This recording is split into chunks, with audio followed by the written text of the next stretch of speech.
Hey, it's StottyB, and I'm here to talk a little bit about a card that I think is not the best design for the game in its current state. There is a card, and I guess in particular a combo of cards, that doesn't seem to do what I think probably it should do. I don't really know the best way to put this. I'm trying to be somewhat kind and also um, open up open up a dialogue rather than just kind of say something like, "Oh, I hate this card" or something. And I want to be clear. It's not that I hate the card. In fact, what I would probably say about this card is I love to hate it. I hate to love it because I do think that it's a fun card.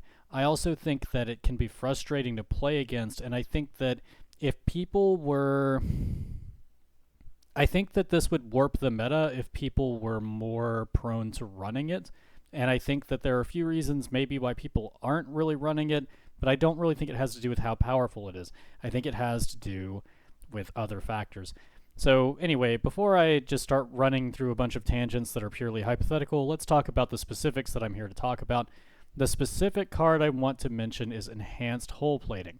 So, that is this. It is a what is it? A construction card. What is that called? I always forget. Starship construction. There you go. It's a starship construction card. That's a new type of card, and you're gonna find that that's a lot of the design that I think causes a bit of a problem. Now, I mean, if they make a lot more Star Trek Attack Wing content down the line, maybe this will be a complete non-issue eventually, right? But the game in its current state, I think that it's a bit problematic. So, and I want to keep emphasizing the goal here is not to trash anyone's design. The goal here is not to trash WizKids or anyone else. I'm not trying to be negative. I'm trying to actually really, take a somewhat objective look at, what's good about this, what's bad about this, what could maybe be improved, what do players need to keep in mind about the card, what do designers maybe need to keep in mind about the card, and just talk about some, what I view to be problems, or at least things that, even if they're not a problem, kind of just need to be considered when it comes to future design choices, right? So, anyway, hopefully this comes across as a little bit detached, objective, fun, whatever. I'm not trying to, I'm not trying to be mean, and I'm definitely not trying to start an argument or hurt anyone's feelings, anything like that. So, anyway, let's look at enhanced hull plating. What is it about this that I think causes problems? So, enhanced hull plating is a starship construction card and new type of card. I think it being new is a lot of the trouble, the new type, right? But what it actually does, you can equip this to an NX class, Federation NX class ship, and it takes the starship construction slot, which is a new slot. Actually, it's not a slot. It's just something you can equip to a ship without requiring a slot. It's not an upgrade. You don't pay a faction penalty, and it's a special kind of card that's supposed to represent special modifications like refits or be scenario specific or what have you. That's cool in concept, but as it stands right now, we don't have very many options. In fact, it might make sense just to pull that up for the sake of talking about it. Here are all of the, I think all of the, let's double check. Yeah, here are all of the construction cards that are an option now. Federation Prototype's been around for a little while. Ablative Generator, Dominion War Retrofit, Enhanced Hull Plating, if I'm not mistaken, we're all in. These are the Voyages. So you'll notice one thing, Federation is on all four of them, which I don't love. And you'll also notice that, well, we'll keep it at that for now. So this is something you can put whenever the card applies. You can put one up to one in the non-existent slot, so one per ship, and it doesn't require a faction penalty, and it also just has special unique benefits. Doesn't count as an upgrade. I've said these things 2 or 3 times. I'm trying to say this because I think it's very important to keep it in mind. So what does this card actually do? You equip it to a Federation NX, and it can give the ability of when defending, modify defense dice step if this ship has no active shields and is not cloaked, which this doesn't start with shields. The Federation NX does not. and it can't cloak natively. So generally, this is going to be, unless you build against this, this is going to work.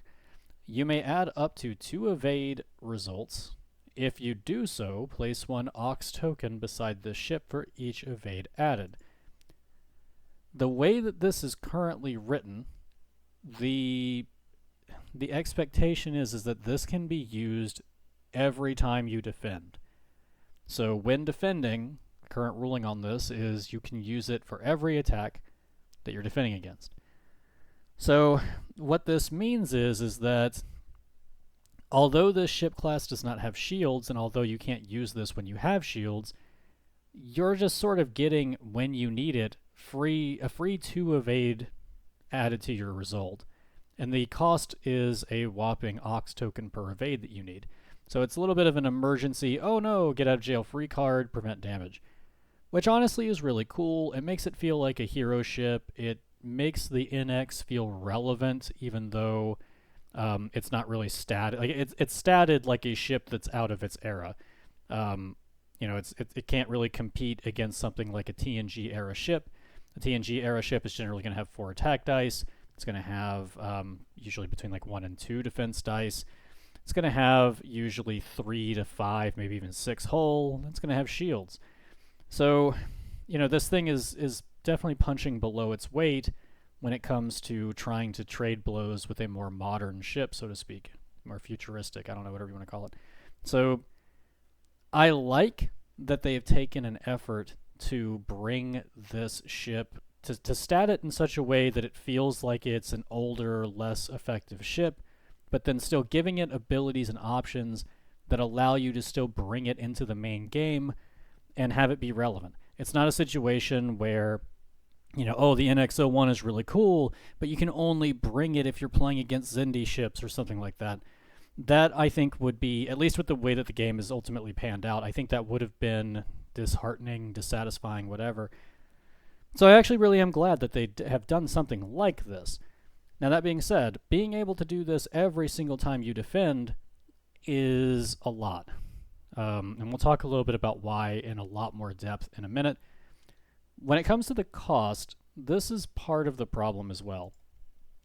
When you have the ability to just at will add 2 evades to your defense, and it's every defense, you'll kind of find that in practice, you don't really need to take actions. You don't need an evade action because you have that covered. Battle stations would be nice, but you don't need it defensively. And, any other action, basically, it would be nice, but you probably don't need it, especially if you're really leaning into the enhanced hull plating and you're building things that either allow you to easily remove Ox tokens or, using abilities that just don't require you to take an action, things like that. And then you'll notice the Enterprise NX-01 has the ship ability of, number 1, you can bring a Federation prototype construction card in addition to the enhanced hull plating. So that's breaking the rules in a way that's kind of significant. So for starters, you're getting an extra slot of your own choosing, and you get to reroll defense die. So what this ultimately boils down to is when you're decking this thing out for 4 SP, you are getting a very defensive duo of cards. And when you look at the ship ability again, this ship may still perform the actions listed on Federation Captain and or each Federation crew upgrades equipped to the ship, despite the presence of any Ox tokens beside it. So what this kind of means is that you at least have the option to build the NX-01 in such a way that it doesn't care about the auxiliary power tokens it's getting. The NX-02, I'm not going to go into depth on the NX-02, but the NX-02 has an ability that similarly, but nowhere near as significantly, negates the impact of the Ox tokens from enhanced hull plating. So this is really cool. It's very effective, and it can be very fun to play. It's very, very potent, and we'll leave it at that. It's very potent, and the cost of the Ox tokens is, honestly, even on a generic NX, is really not that big of a pain to deal with as the player who's flying it. And on the NX-01 especially, you really do not care. You can completely ignore the fact that you have Ox tokens, and on the NX02 you kind of can too, depending on what you're trying to do with it. So the concerns start to crop up here, right? You can see, I've already kind of started by way of explaining the card and just kind of talking through some implications of how you would use it. We've already started to see that there's a little bit cropping up of where I might be going with some more of the criticism and some of the concerns, right? So this thing doesn't really have a cost beyond the SP. There's on the NX01, there's not an opportunity cost because you're not taking a slot, and you can still run Federation Prototype. So why wouldn't you bring this? It's 3 SP. That's the only thing you're paying, and believe me, it's worth the 3 SP. Not bringing this on the NX01 does make the NX01 feel somewhat invalidated, and I don't really know that I would ever recommend it. I mean, I don't know. I mean, I guess I don't. That's somewhat off topic, but the point is that as a default, you really should be bringing this. So it's very, very good. Doing this every single attack, you don't need shields, trust me, and you already have 3 agility dice, defense dice.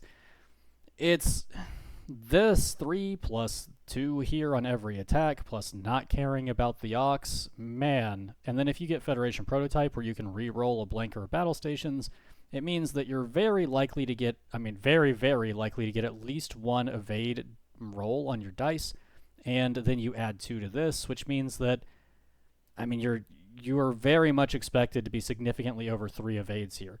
I haven't calculated it, but like 3 evade dice, you're already looking at an expected value on your evades that's pretty high. Here, let's just do it real quick. So 3 evade results on an 8-sided die, and you're going to be rolling 3 of them. So yeah, your expected value is 1.125 evades on just the dice. The reroll is going to bump that up significantly, and then you're going to add 2 from the enhanced hull plating if you need it. So you're expecting a max of, your expectation if you're utilizing enhanced hull plating to its fullest is 3.125, and it's actually higher than that because I didn't factor in rerolls from Federation Prototype, which is actually a significant boost.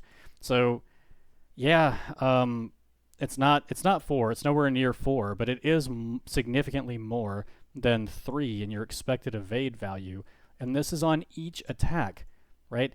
This is not a once per round ability. This is every single time you're attacked. You get your evade dice every single time you're attacked, unless they have something like scans or whatever. So this is a lot. And the reason this starts to become a big deal is whenever we start to look at how the attack values work in this game. So if we look at these charts I've made, this is breaking down the number of attack dice you're rolling against how much defense we're expecting the NX01 to get, right? And then we're trying to compare, like, where are our breakpoints. So if I'm rolling, just to kind of give you the lay of the land on this table, if I'm rolling 1 attack die, my expected number of hits or crits, so I'm just kind of ignoring the crit effects, it's just, I'm counting crits as hits, basically. So your expected number of hits or crits is 0.5. Your expected number of hits or crits, if you have a battle stations token, is going to be 0.75. The expected value of your evades, that we just calculated this, right? So if you're rolling 3 defense dice as the NX01 and you're using enhanced hull plating, your expected evade results are 3.125. And so then this is then comparing the difference. So this, your expected number of hits with 1 attack die, minus your expected number of evades with the NX01, puts you at negative 2.625 expected hits, right? So in other words, first off, with 1 attack die, you basically never roll that, but if you were to, you literally would not be able to damage the NX01 unless the NX01's owner just decided that he didn't care. I choose not to use enhanced hull plating and not take the Ox because I don't want the Ox for some reason. Again, I don't know why they would do that, but that's the only way you would damage the NX01 with even 2 dice is if they just let you, because again, they can utilize enhanced hull plating to get 2 evade results if they want. So even if they whiff their evade dice, they can still potentially block up to 2 hits if they want. So anyway, the point is, so this is the number of hits, expected number of hits with battle stations minus the expected evasion results with enhanced hull plating and 3 dice, right?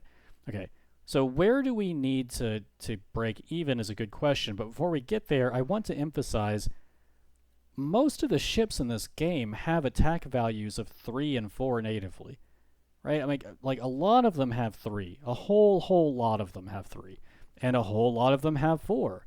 Yeah, a lot of the more potent ones have 5, sure, and some of the standouts, like a Riemann Warbird, would have 6, sure. But when you really get down to it, a huge chunk of the ship population is going to be in this realm for the attack dice. The Galaxy class is at 4. Most of the Cleon ships are at 4. Pretty like the Excelsior class is at 3. Any like Constitution class, the Maquis Raiders, like there's a lot of the Zindi are at like 3, I think, or 4, somewhere in there. So it's when you look at like the percentage of the ship cards that and like what's printed in their primary weapon value, most of them are 3 or 4. Kind of important. And the more modern ones, or the ones that are supposed to be a little bit more attack focused, like a Vorcha or Negvar, and then you look at like the Sovereign class and whatever, they're going to be sitting at 5.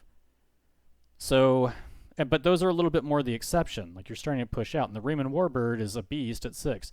So when you have most of your ship population in this this pair of categories, it's worth taking a note. Well, what exactly does it look like if you're sitting at 3 or 4 attack dice? 4 is better than 3, so we'll save time by only looking at 4. Okay, well, your expected number of hits without quality is 2. Your expected number of hits if you have battle stations is 3. All right, so you're still expecting as the NX to get 3.125 evades. Well, that's a problem, because that means your expected attack value, the expected, I guess hits that you would get after attacking is negative. So you're not expecting to actually break through the evade dice that they have and the enhanced hull plating. Even with 4 dice, which most of the ships have 4 or less dice. So look at, what's your expected number of hits? 2 without quality. Well, isn't it a coincidence that the enhanced hull plating just lets them get 2 evades for free, even if they whiff their dice? And isn't it a coincidence that their expected value with the dice is over 3, when you have quality, you have 3 as expected? That's a little concerning to me. I don't think the math does too well there. What that says is that if you only have 4 attack dice and you don't have some way to negate this problem, you're frequently going to miss the NX-01. Very, very. It's like you literally, what this means is you expect to miss when you shoot it. That can be a problem because there are some cards that can be used on the NXs to benefit from having the Ox tokens. So you have to be careful. Literally, it's possible to make an NX more powerful by shooting at it and missing. So when you factor this in, that's a little concerning and can be frustrating to play against if you haven't built with the NX in mind, because you can seriously run into situations where it's better for you just to not even shoot. And then you run into these problems where it's like, well, if my best attacker can't line up with the NX-01, then I just can't shoot it.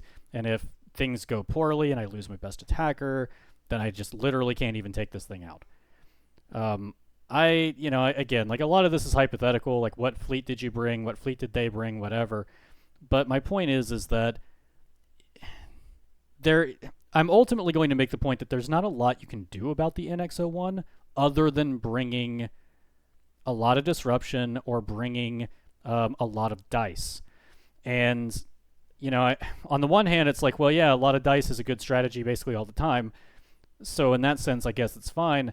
But it is a little frustrating and concerning that, what should be a moderate and reasonable amount of dice, i.e. 5, is literally your break-even point, or I don't know about break-even, but that's your go-positive point when you have quality, right? So you need 5 dice and a battle stations to actually break through this thing, to expect to even do 1 damage to it.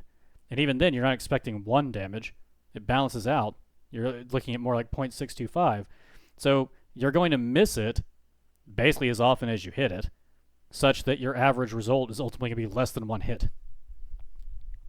With 5 dice and battle stations. So again, like that's a sovereign class with battle stations. That's like a constitution class with significant weapons upgrades. That I don't think I don't know, I'm jumping ahead. All right, so where do you break even without quality, right? Okay, 7. 7 attack dice. 7 is a lot of attack dice, right? Like that's a significantly upgraded Sovereign class. That's a slightly upgraded Riemann Warbird. That's a kind of big deal. I think whenever you break into 7 attack dice, that's kind of when you're kind of specialized as like that's your attacking ship, I think. The highest I've seen is 10 personally. Again, I haven't been playing very long. Maybe you can really get past this, I'm not sure.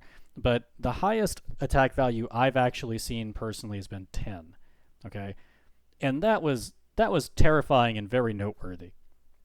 And you can notice here, without quality, you're still only expecting less than 2 hits on this thing. What is the deal? Okay, and then, let's look at like 8. 8 is a very respectable number. If you don't have quality, you're still barely touching it. And with quality, it's like a normal attack. Like this is more like what you expect from like a 5 attack, a 5 die attack against a relatively weak defender, right? This is where it looks kind of more normal. So in order to actually scratch this thing, you already have to be a very solid attacker. In order to significantly hit this thing, you have to be one of the better attackers in the game. Okay, so what this boils down to is, like, this is just a very effective card, right? I guess that's not a huge deal. I guess that's not a big problem. There are going to be strong cards in the game. There are going to be strong combos in the game. The meta will exist. There will be things you have to think about when you build your fleets and that you prepare for. That's no big deal, no problem. Okay. Every strategy has a counter, I guess this is what I'm ultimately trying to say. Well, that's kind of where I think you run into a little bit of a problem. Because there really isn't a great counter to this. Ignore Sulu. All I have to do is run this. And then the NX-01 becomes something I can barely even touch. And how do I shut this down? I can't. There are no cards that interact with the Starship construction, to my knowledge. Most things say that you have to target upgrades, or disable an upgrade, or put time tokens on upgrades, or steal an upgrade. They'll label specific card types by name, which this card type didn't exist until recently. So the vast library of Star Trek Attack Wing cards do not consider it. So that means that interactivity is out the window. If hypothetically the meta was actually warped by this card and you saw NXs everywhere all the time, there would not be a card that hated on it and stopped that from happening. If crew builds get out of control, there are a ton of cards that can shut down crew upgrades. If tech upgrades get out of control, there are a ton of ways to shut down tech upgrades. And so on and so forth. I'm not going to go through all of them. If any given card type, or for the most part, if any given card became a problem, there would be some sort of counter to it. Enhanced Hull Plating is not really one of those cards. It doesn't really have anything that... There is no rock to its scissors. And you can break through it by having a ton of dice and quality, but guess what? That's what you kind of just want to be doing all the time anyway. And beyond that, you don't have very much. You can't shut this card down. You could somehow capitalize on the fact that it has auxiliary tokens. You can capitalize on the fact that this thing doesn't have shields and can't cloak, because there are a number of effects that target that. But, a lot of those effects tend to be either lackluster or expensive because many of them are older. I don't know.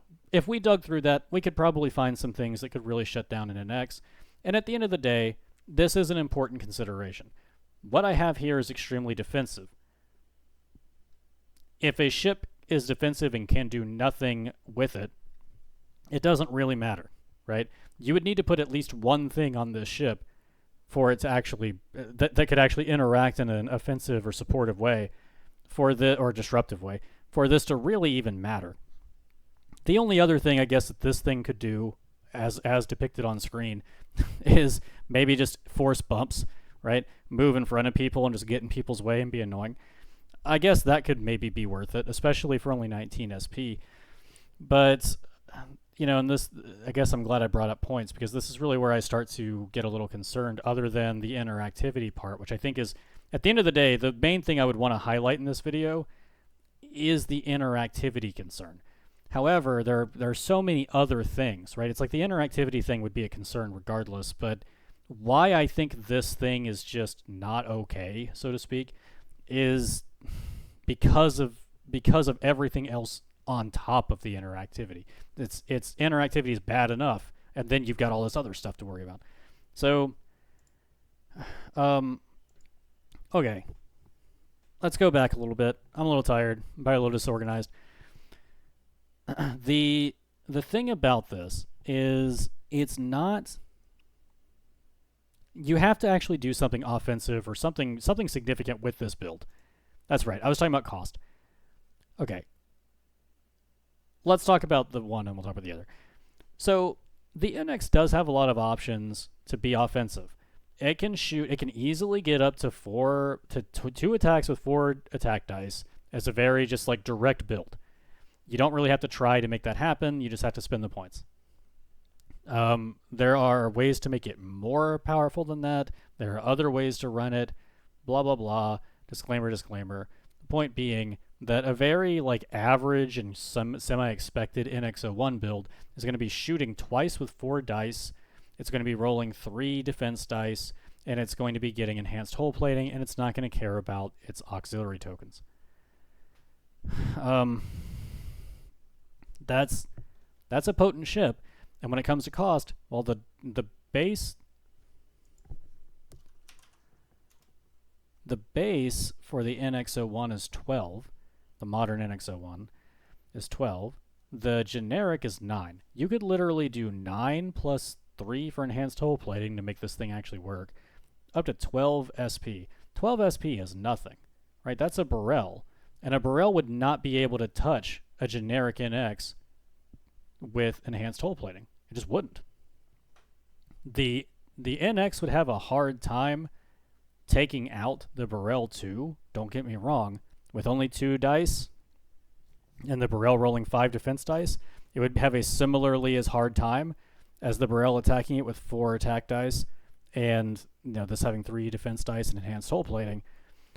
But ultimately, I don't think that those are equivalent. And the thing is that it's pretty easy to boost this thing from a 2 up to a 4. It's not as easy to boost a Burrell up from a 4 to a 5 or a 6. And if we go back to our table, even at a 6, it's not really like you're getting a huge return on your investment. Even if you don't have quality, you're still not even expecting to hurt it. So I think that's significant, because jumping, the cost and the effort it takes to jump from a 4 to a 5 or a 5 to a 6 or a 6 to a 7 and so on, it gets harder and harder the further away from 3 you get. The game seems to be kind of intentionally weighted towards between 3 and 5 attack dice. And so breaking beyond the barrier of 5 is actually somewhat difficult or costly. Going up from 3 to 4 is easy, and going up from 2 to 4 is similarly not that hard. So in other words, jumping from 2 to 4, easy. Jumping from 5 to 7, hard, right? There are fewer options to do it. A lot of those options cost more, or they have more conditions to them, so on and so forth. So, bang for your buck wise, it's very easy to get this thing up. The 3 cost of this is kind of wild, and the fact you can do it every turn is kind of wild. The fact that the NX is so cheap, which I do think the NX should be cheap because its stat line is not great, right? But enhanced hull plating being an obvious just default like you basically have to run it kind of situation, and it also being pretty cheap, like this, the total of 15 SP for this combo is kind of nuts. Um, and then when you factor in, the NX-01, you can still take actions on captains and crew on it. You get these like Rube Goldberg effects that are just insane. And here's a card that I have a concern about too. Hikari Sulu, action, roll +2 defense dice, convert a battle stations to evade when defending this game round. So every time you defend, you are getting an extra 2 defense dice, and you get quality on 1 die, right? That's 5 defense dice, a reroll, a conversion, and you just get 2 freebies. That's a lot. That's a whole lot. And if we look at this slide, this is showing us what it looks like if we have 5 defense dice and enhanced hull plating.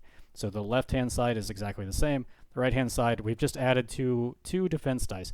This isn't factoring in the quality from Federation Prototype. It's not factoring in the quality from Sulu. This is literally just 5 defense dice plus 2 from enhanced hull, plus 2 evades from enhanced hull plating. And you can see 6 dice is where you break even, and it's not great. 8 dice is where you break even without quality, and it's really not great. And so whenever you factor in the idea that I haven't even factored in quality, I'm not 100% sure like how impactful that quality would be. My guess is that this would probably not be a positive number. At the very least, it would be very close to 0. And that's kind of nuts because 8 attack dice is actually kind of a lot, right? And this is not an expensive build. This is 19 SP for a ship that's very hard to touch. I mean, you could, so you do Chulok plus some other scan ability gives you the option of like making them roll only 1 defense die, but like they still have quality, so odds are pretty solid. They have like a little like two-thirds chance basically. So they roll and evade. They get 2 for free. So, decent shot at them getting 3 evades.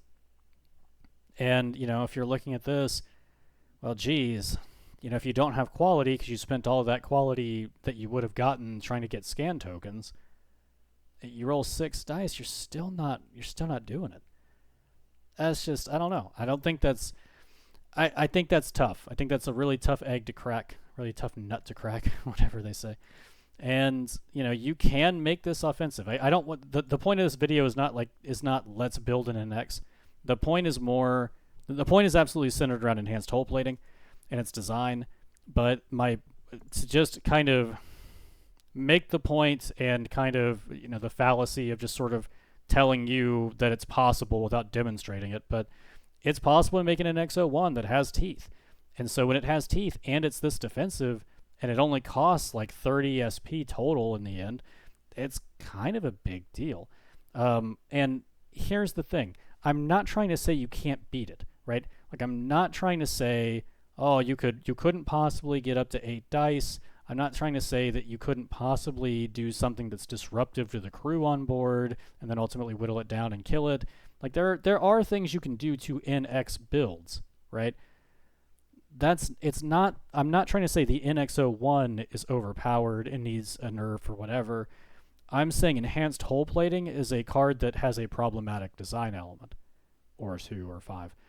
So, and I'm trying to use the surrounding cards to demonstrate how it's a problem.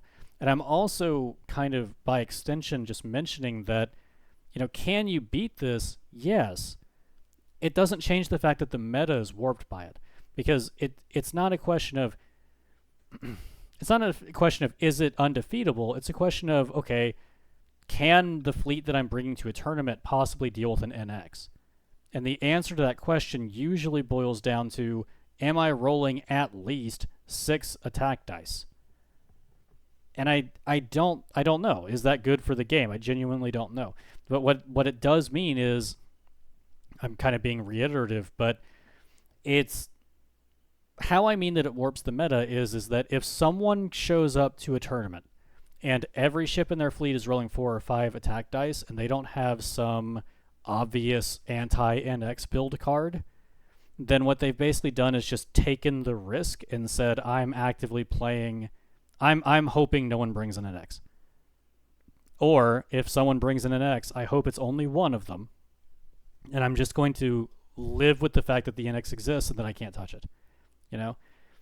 And so, is that valid? Maybe. And does it matter?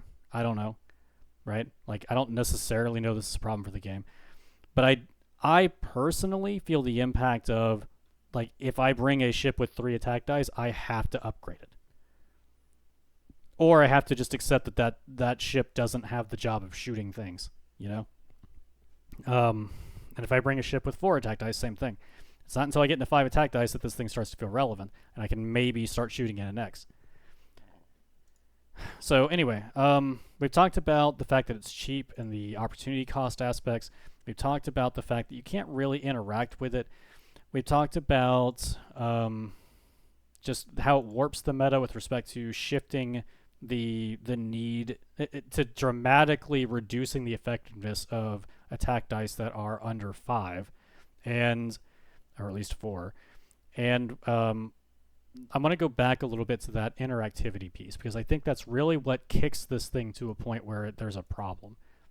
Cards can't touch the starship construction cards, and so that means if you look at something like Ezri Tigan, action, discard this card to target a ship at range 1 to 3, steal 1 tech upgrade from the target ship with an SP cost of 5 or less, even if it exceeds your restrictions.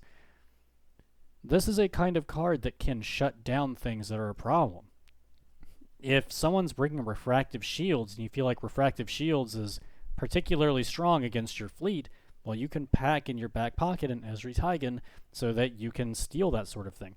You can say, oh man, techs are really good right now, Romulan cloaking device is a problem, and refractive shielding and whatever, so I'm going to go ahead and just bring Ezri Tigan. That's the kind of card that, I have to spend 4 SP to basically hedge my bets, but it makes my fleet more well-rounded, and it's not a card that just says shut down enhanced hull plating, right? Or shut down Federation prototype or something. It's a card that's a little more well-rounded than that. Hey, tech specifically, there are a lot of good tech cards, right? Well, when there are in the meta, Ezri Tigan is relevant, and she's not. It's not like she's irrelevant if your opponent didn't build a fleet. That I guess what I'm trying to say is she's not very niche, right? So it makes sense, and it's an investment. 4 SP is kind of a lot compared to this 3 SP, or 4 total, I guess, if you include Federation prototype to get this going. But anyway, so this is an example of a card that I think is good for the game, because subjectively it's fun to have, to have this once in a while. But objectively, it gives players a counterplay to something that gets out of control. And so the pendulum swings. Anytime that it seems like the meta is getting too tech heavy, cards like Ezri can start showing up to counterbalance the meta. Then people will stop bringing the good techs as much, or at least relying on them so heavily, and then Ezri will slowly fade away, and so on and so forth.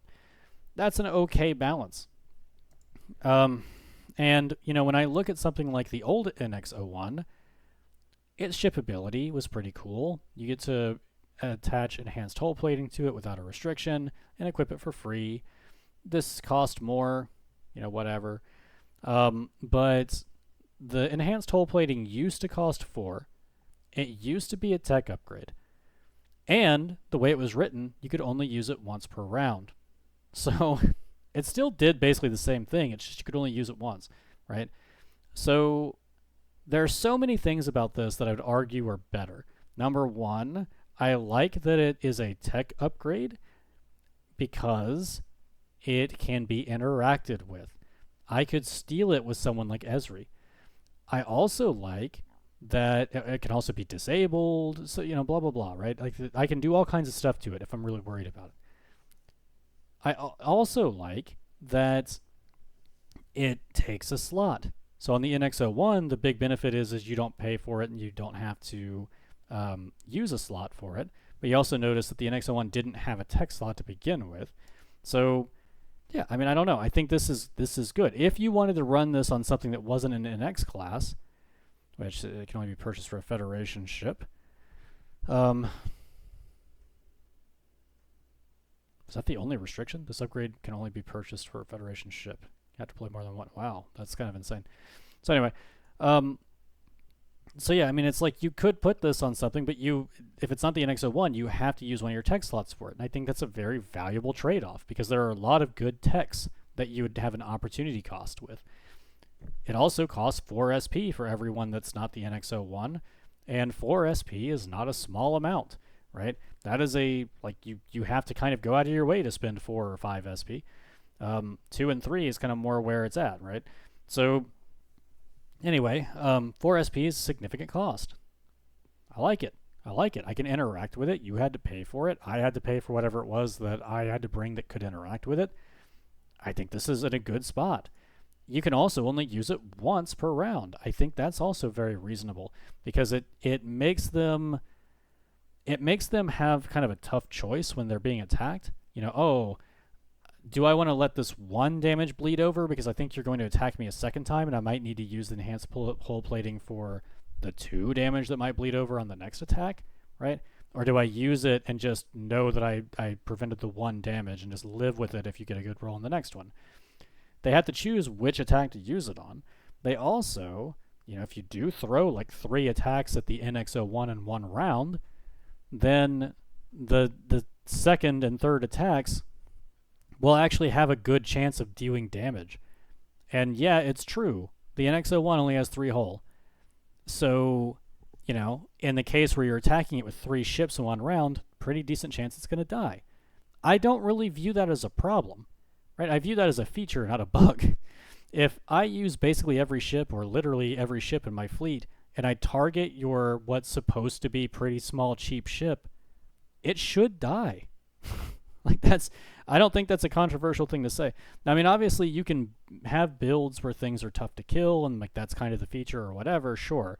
But usually you have to pay for stuff like that. I haven't shown up with a super defensive build, but I could show one, right, where it's like the Enterprise D, where it's like -1 attack die for all the attacks against it, and it runs like, shield adaptation, so attacks against it are further reduced.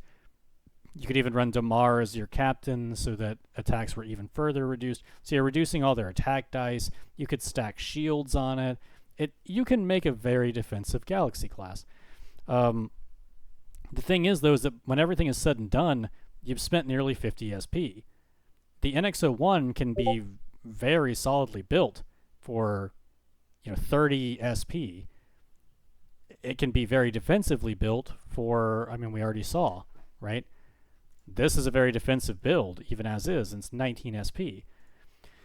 So, yeah, I don't know. I think this is just, it makes sense to have it cost more. It makes sense for it to be interactable. It makes sense for it to take a slot. Like, this wasn't a bad, nothing about this was in a bad state. Maybe the NX-01 as an overall unit was not really viable enough. If, again, that's kind of subjective. But I think this was an overcorrection. And at the end of the day, the biggest reason it's an overcorrection is because I can't do anything to it, right? I can't disable it. I can't steal it. I can't, all I can do is focus on the rest of your build and make sure that your NX isn't doing anything effective other than flying around, So, in summary, I really think that this card is a questionable design choice given the current state of the game. What I mean by that is if most of the ships have 3 or 4 attack dice, and that seems to be where things are weighted in the design, then I don't know that it's healthy for the game to have a ship that is basically requiring you to have 5 dice in quality to even scratch it for such a low cost, and for that strategy to not really have a clear counter other than just attacking harder. Every other build that I'm aware of in the game has some sort of way to shut it down, whether that's through like disruption or discards or disabling or whatever, arc dodging, right? There are all kinds of strategies to mitigate, at least very effective strategies. To me, it just seems a bit like the only real strategy here is hit it harder.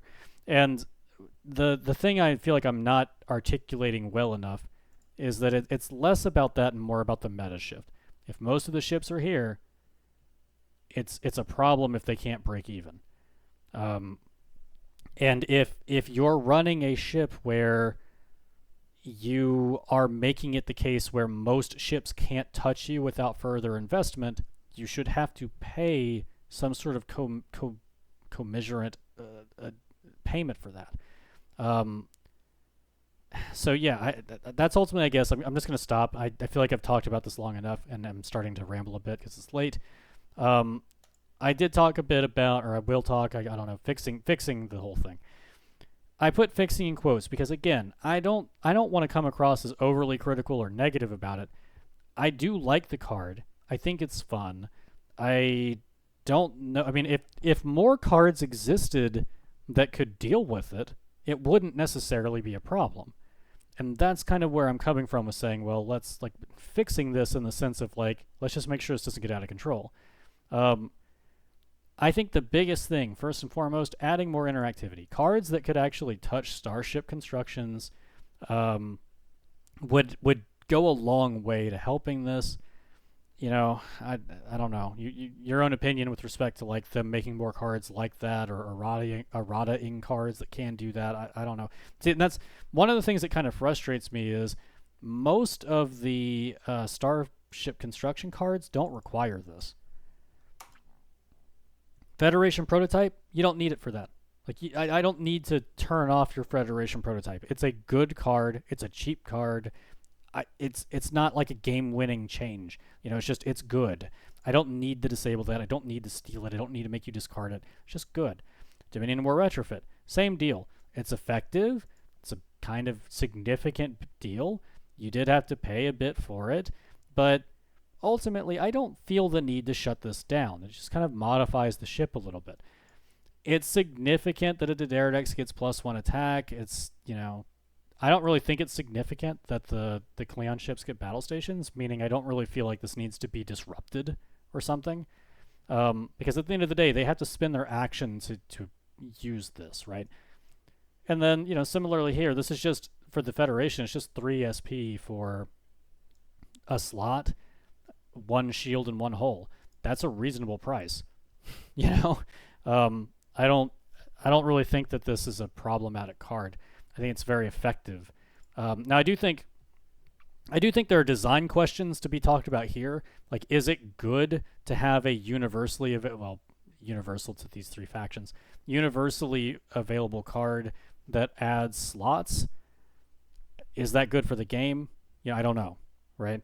So there are some design questions about this, but the point is like, I don't, as an opponent to you, I don't feel like I need to cause you to get rid of this. This seems like it's fine. You had to pay a fair amount. It's whatever. Ablative Generator is the other one, though, where it's like, well, I could see someone maybe wanting to turn that off. And it is a very effective card, but at the same time, I mean, it comes with a relatively steep cost. It has to be on a unique ship. The SP cost is the ship's printed hull +2, and it has to have a hull of 4+. All right, so bare minimum, this is costing 6. Because you also don't have any way that I remember to reduce the cost of starship construction cards. So this has to cost 6. You also have a minimum shield value. So a 6 SP card is pretty significant. And you also you have to disable your shields, you can't be cloaked, and you can't shoot either, if I remember correctly. Yeah, the ship cannot use its primary weapon. So I guess you could use a secondary weapon.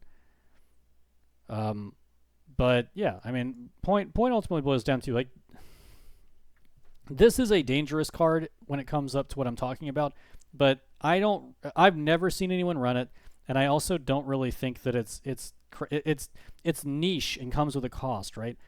This is not niche. The cost is pretty low for what it gives you. So, yeah, The only other thing I can think to say that I kind of touched on but didn't quite fully flesh out. This being once per round is the last little bit.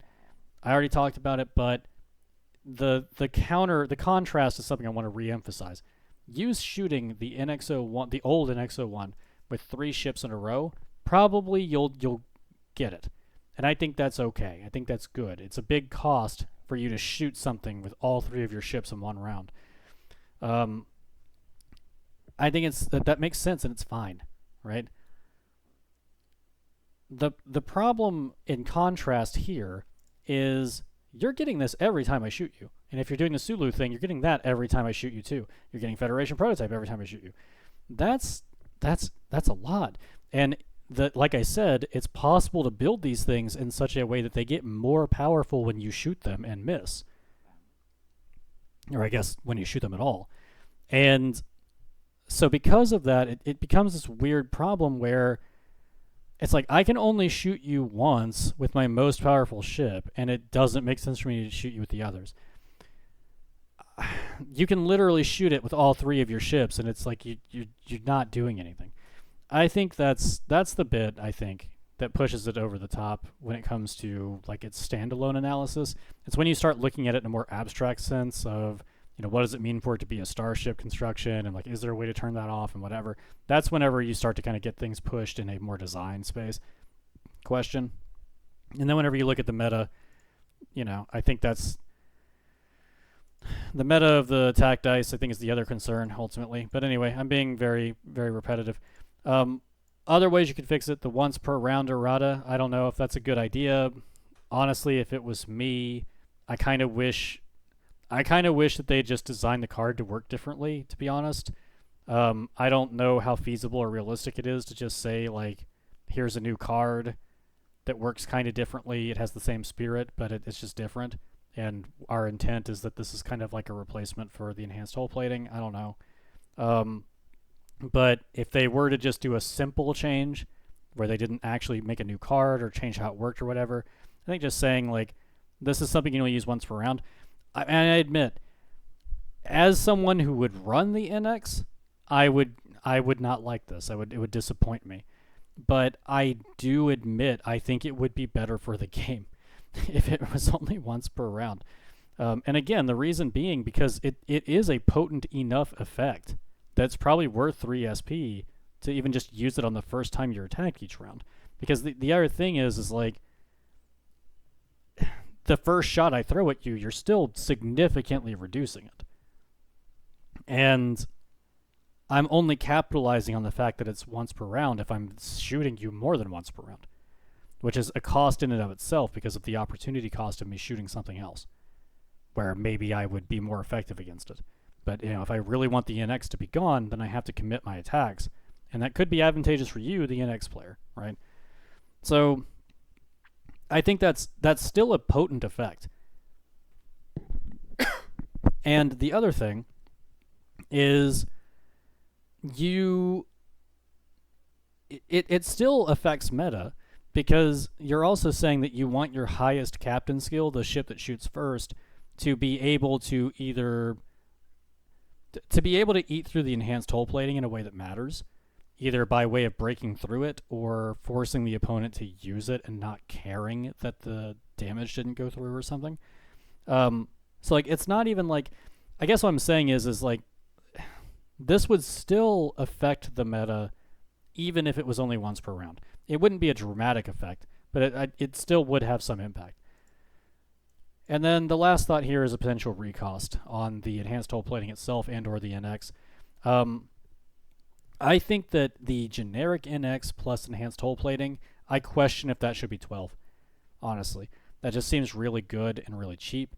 I think you can spend a heck of a lot of points and stay under 50 SP and surprisingly deck out even a generic NX, but also the NX-02 and the NX-01. I don't really think it's a huge problem that the NX-01 can do actions when it has Aux tokens. I think that that becomes a problem because of the problems that enhanced hull plating has, right? In theory, enhanced hull plating could be limited by the fact that you have to worry about about the aux tokens. But on the NX-01, you really kind of just don't. And the only real cost to enhanced hull plating with respect to the aux tokens is the limitation of the ship ability, requiring you to use Federation captains or Federation crew. So there's a there's a fleet build limitation because you care about aux tokens if you're not running Federation, which basically means like you only run Federation on the NX-01. All right, and the thing is like that's kind of a lame cost, right? Because I mean, number one, Federation captains and Federation crew are some of the best in the game, and they're certainly the most diverse. You have the most options that way, if nothing else. They're some of the cheapest. They're some of the best. Okay, and there are more of them. So is that really a limitation? Doesn't feel like it, right? So that's one reason. The other reason is because I think that restricting someone in the build to make something viable just doesn't feel satisfying to me. I would rather have weaker effects with greater build variety, if that makes any sense, compared to really niche, hyper-specific, very effective builds. And part of the reason why is because of variability and variety. It would be cool to see someone do an NX-01 with interesting upgrades on it, you know? And I don't really expect people to do that because enhanced hull plating works the way it does and the NX-01 ability works the way it does. So I don't know. I think some sort of diversification on that, but ultimately the best way to do it would just be either making the cost for enhanced hull plating significant, making the NXs that work really well with it possibly a little bit pricier too. I don't know. If someone just came out of the blue and just said they were doing this, I don't know that I would like it. This would have to be something that had to like really think through and justify and explain, but this is one potential way that it could be handled. I don't know. Maybe there are other ways, and I'm really curious what other people think. I've rambled for a long time about this. I'm curious if people think I'm on base, off base, if people have other ideas on how to fix it, if people think that, you know, this really isn't a problem. I will openly admit, practically speaking, it doesn't seem to be a huge problem.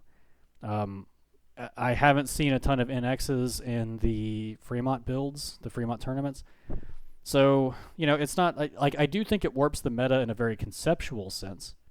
It doesn't seem to warp the meta in a practical sense from the standpoint that people just don't bring it, you know. And so you kind of have to almost wonder, does it matter if the meta is warped if no one's playing with it? I would argue a little bit. But I also think that the concerns I'm bringing up are still things that are worth thinking about, because the enhanced hull plating and the starship construction concerns still exist and are still valid, and any future card sets that come out down the line need to be aware of that so that they can mitigate the impact of it, and or not just blindly print more starship construction cards that are really, really good. So ultimately what I'm getting at is, like, again, whether you agree or disagree about enhanced hull plating, whether you agree or disagree about the NX-01, or whether you agree or disagree with my fixing this slide, I still think that this is a valuable thing to go through and to keep in mind. But you let me know what you think. I really appreciate your time. See you soon. Goodbye. Hope you have fun.